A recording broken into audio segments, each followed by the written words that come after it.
Hello everybody, so I'm going to show you how to get set up with Skype for your online tuition. I'm going to try and keep it as straightforward as possible. If it feels a bit slow, apologies, but I want to make sure everyone gets this. So first off, just open up any search engine, type in Skype. There it will come up as the top hit. Just open the Skype web page. Then the best way to do this is on your computer, either a laptop or desktop. And when you get to the page, you should be met with a button that says download Skype here. If for any reason that isn't visible at the top of the page, there's a whole load of options and you just click on downloads, but I'm going to click on download Skype for now. Then because computers are clever these days, it knows that I'm on a Mac. If you're on a PC, it'll say get Skype for PC. Just click on that and there we go, it starts downloading automatically. So once your download's finished, you'll be met with a screen just saying thank you for downloading Skype. You then just need to open up your download and run the file. So I'm on a Mac, so I'm going to go into Finder and open this file Skype through my downloads. On a PC, again, you just find your downloads folder and open it. The install's a little bit different on PC and Mac. On a Mac, I literally just click on it and drag it into my applications folder. On a PC, it will guide you through the install. You just kind of keep clicking next until it's installed like you usually would with any other software. Now we're going to want to open Skype. I'm just going to close these folders and go into my applications on a Mac. They're all here. I'm just going to type in Skype. So again, on a PC, this Skype will now be in your start menu so you can find it and open it up. So now I'm going to open Skype, and it will, these days computers are very security sensitive, so it's going to check with me that I actually want to open it. So you just click open and here it is. So let's go. So you need a Microsoft account to use Skype. You might have one anyway. If you've got a Microsoft email address, that's things like Hotmail and Microsoft Live and things like that, or even if you've got Microsoft Office, or you can create a new one using your email address. You might want to think about whether you want to use the same account for personal things as well as online tuition, or if you want to have a separate account just for your online tuition, which is what I'm going to do. So I'm going to click here to create an account, and it asks you to choose your phone number. You can use an email address instead. Because I already have a personal Skype account, I'm going to use my email address instead. And I'd set up a different email address that I'm going to use. If you want a new email address to use, you can get 3 ones through Gmail or Hotmail, Yahoo, anything like that. I've got various ones for my own website, so I've set up one that I just call online tuition at alistairpenman.co.uk. So I'm then going to do next, create a password, then it asks you your name. So for this one, because it's my business one, I'm actually just going to be Mr. Penman, so that's what will come up when you're in the call with the students. Then it asks you for your date of birth and everything. You can opt out of doing that.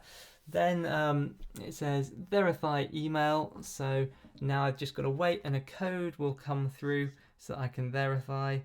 There it is, it's come through already. So I'm just going to enter my verification code. I don't want them to keep emailing me, so I just click next. Then you get one of these annoying things where you have to guess what the letters are meant to be.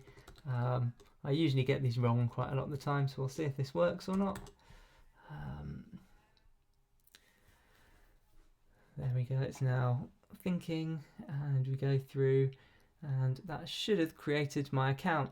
So you can add a picture if you want. I'm not going to bother for now. And here's an option to test out your microphone and your speakers. You can see, because I'm speaking, you can see my microphone going up and down, so I can see it's working. This is also a good point to click make a test call, and that just takes you basically into a simulated call, and it will talk you through getting all your audio and everything set up.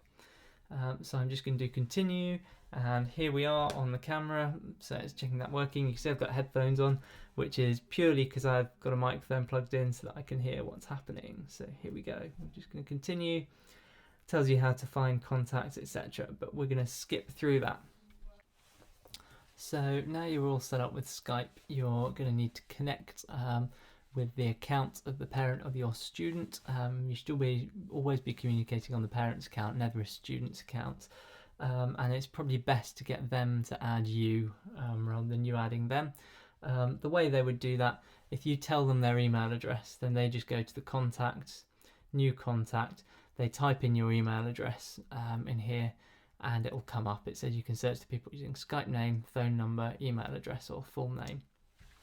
But what I'm going to do is I've got an account that I set up earlier called Parent of the Student. So I'm going to now, on that account, add my accounts here. So now they've added me, they'll be able to call me as well. I'll just show what it looks like when they call.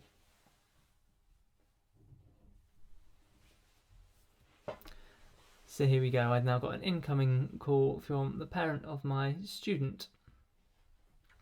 So I have three options. I can either decline the call, I can accept the call with voice only, or I can accept with video. And that's the one I'm going to do for now, which is most useful for us. Sometimes Skype will pop up little tutorials and things, just skip those, get them out of the way. But anyway, you can now see, I can see my student, whose parents should be with them when you start the call for safeguarding reasons. You'll see yourself in the top corner of the screen. Now, one of the things you're going to want to do straight away is go down to the three dots here where it has more options and go to start recording. That's because we've been asked to record all online tuition again for safeguarding. So we go to that start recording.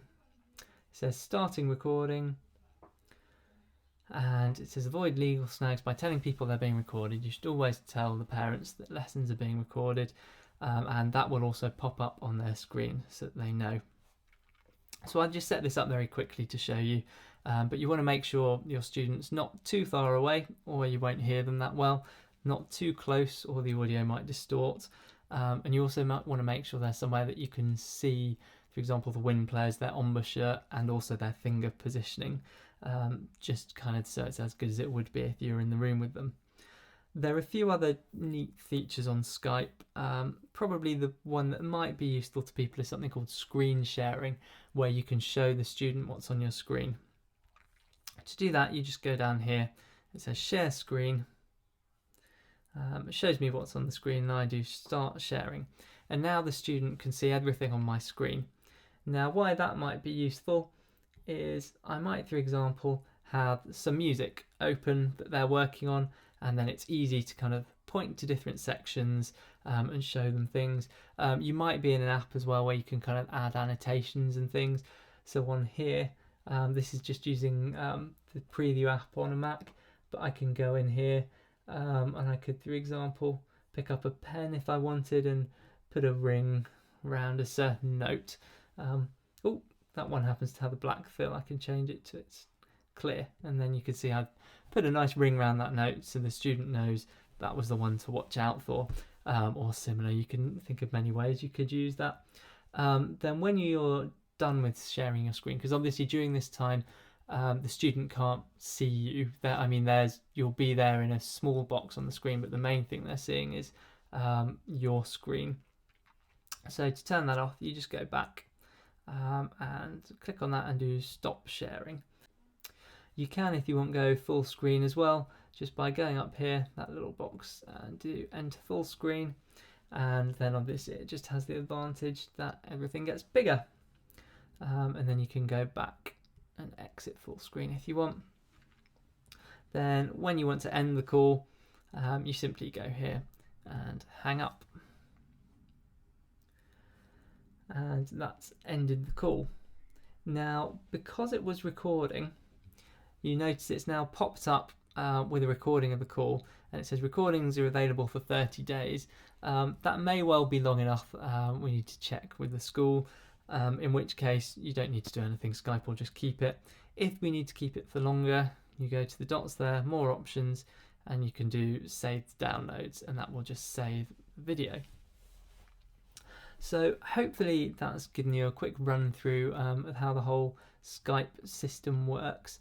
But if you do have any questions or anything, feel free to drop me a line. I should say as well, obviously people can only ring you on Skype if you've got the program open. I know that sounds obvious, but it's worth being aware. If you're expecting a lesson, expecting a call, make sure that you do have the software open and that you're ready to go with your microphone and speakers and everything all working. But yeah, any problems, let me know.